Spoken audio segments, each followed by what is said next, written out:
৮ মাস ধরে ঝুলে আছে কুষ্টিয়া সিভিল সার্জন অফিসের ১১৫টি পদের নিয়োগ। পরীক্ষায় অনিয়মের অভিযোগে ফল স্থগিত হলেও নতুন করে পরীক্ষা নেওয়ার কোনো উদ্যোগ নেই। এমনকি ঘটনা তদন্তে ২টি কমিটি হলেও এখনও খুঁজে বের করা যায়নি অনিয়মে জড়িতদের। এতে চাকরি প্রত্যাশীদের মাঝে বাড়ছে ক্ষোভ।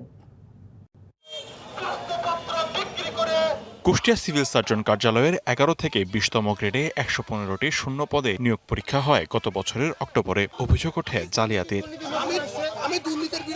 আন্দোলনের মুখে ফলাফল স্থগিত করে ঘটনা তদন্তে কমিটি গঠন করে স্বাস্থ্য মন্ত্রণালয়। মাঠে নামে দুদক।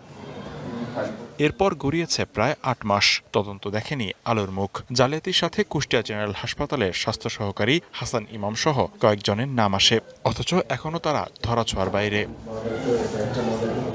দুদক বলছে নিয়োগে অনিয়ম ও দুর্নীতির বিষয়টি তদন্ত চলছে। বিভিন্ন সিসিটিভি ফুটেজ, ফাঁস হয়ে যাওয়া প্রশ্নপত্রের কপি, সরেজমিন পরিদর্শনে আমরা সেগুলো জব্দ করেছি। এই অনুসন্ধান শেষে সঠিকভাবে বলা যাবে যে কারা জড়িত এবং কিভাবে ক্রাইমটা ঘটেছে এবং আইনানুগ ব্যবস্থা গ্রহণ করা হবে। তবে তদন্তের দীর্ঘসূত্রতায় ক্ষোভ বাড়ছে চাকরি প্রত্যাশীদের মাঝে। নতুন করে পরীক্ষা নেওয়ার দাবি সচেতন মহলের।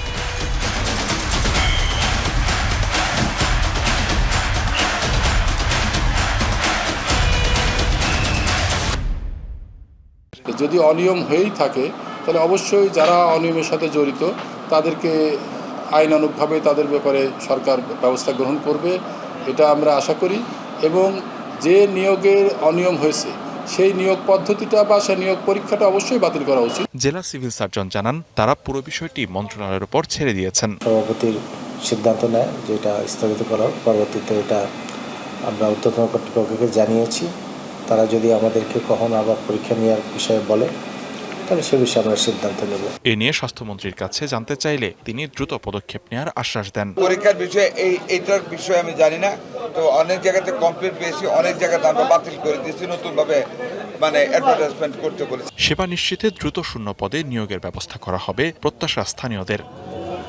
DBC news desk.